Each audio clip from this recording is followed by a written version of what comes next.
All right, welcome back to the Sooner Surge, and Texas sucks, guys. Hey, OU wins this game 34-30, and just another great Red River rivalry. And, guys, we're going to talk about DG because DG got to be talking about him for the Heisman now, period. Before we get started, make sure you hit that subscribe button. Turn on your notifications. It's right there below. I don't know if you right there under the subscribe, hit that button. Turn on your notifications. We're going to be providing a lot of content next few days. So, guys, it's time to talk about it. DG for Heisman, period. He 23 for 38, 285 yards, one touchdown today, passing. Running, he was 14 attempts for 113 yards and a touchdown. His longest run was 44. So when you look at the all-purpose yards, what is that? I don't have my Almost calculator. 400. Like 380 something. Dillon Gabriel is Himothy, Heisman, whatever you want to say. He is that guy. That drive, that was the most impressive drive I've seen from an Oklahoma quarterback in a long time. Go down there, 1 minute, sacked almost, jump up, throw it, touchdown. That it doesn't get any better than that. Dillon Gabriel had the performance of his life, and that was his Heisman moment today. Here's the thing. He did have a Heisman moment, Brody.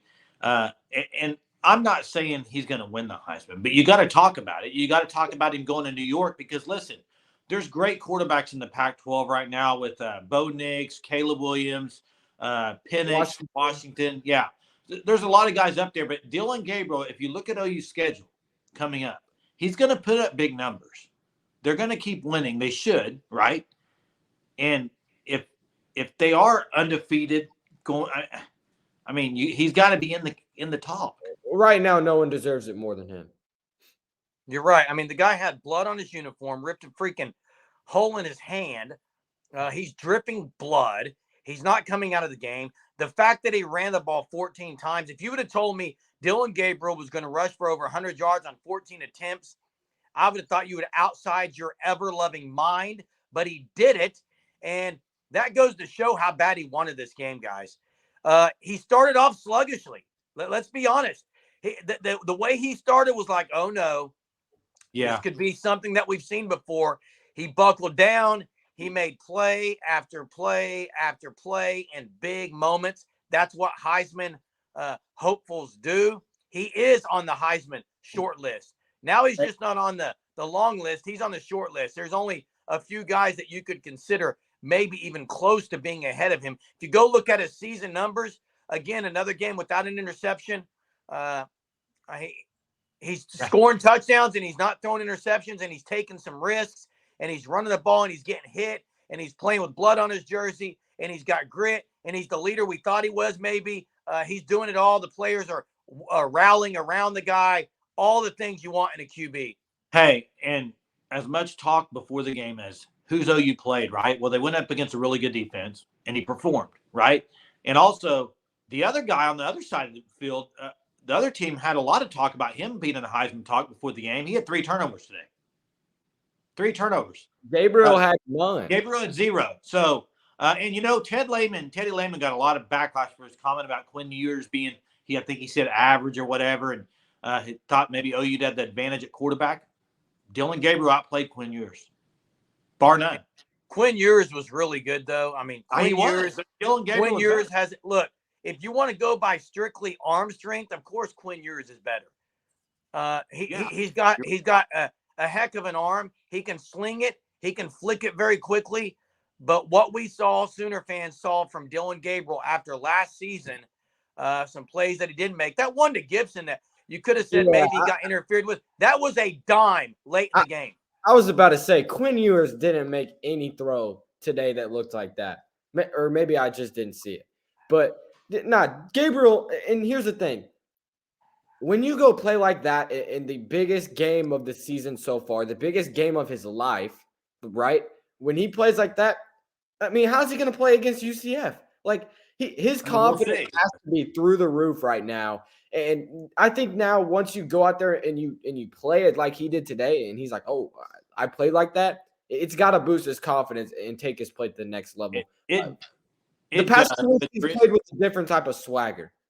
It does, but it is only 6-0. They got a whole back half of the season to go, so we'll see.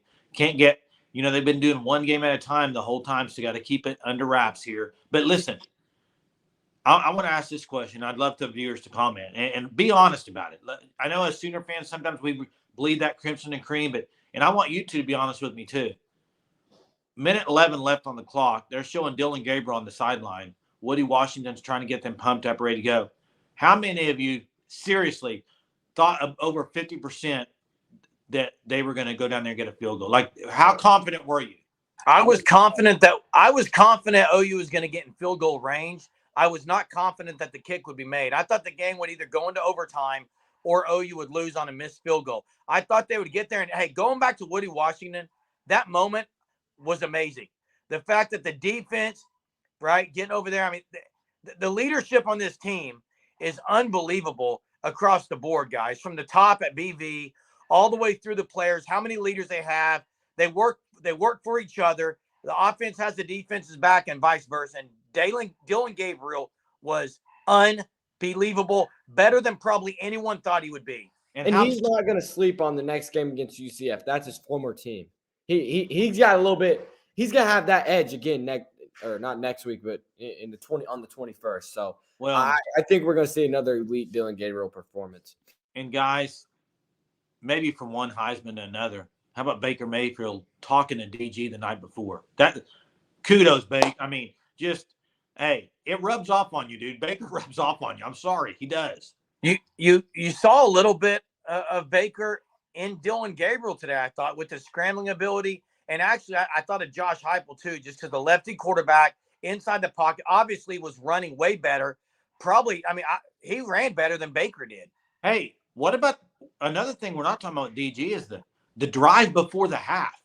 They should have scored a touchdown there. He scrambled and threw it to Tawi. He dropped it. But honestly, probably for the best that Tawi dropped that. You think he would have fallen down? I think he was going to stumble down, and they would have ended up with nothing. I don't know, but all I know is that was a good drive as well. I mean, there was several times where DG – and one of the things my complaints last year was when the pocket would collapse, he didn't know what to do. This year, when the pocket collapsed, he would get out the pocket. He'd still be looking to throw. He wouldn't just take off and run. But then there was times where he would just take off and run, and he made things happen through the air and on the ground today. Well, and another thing is he did have some balls batted down today.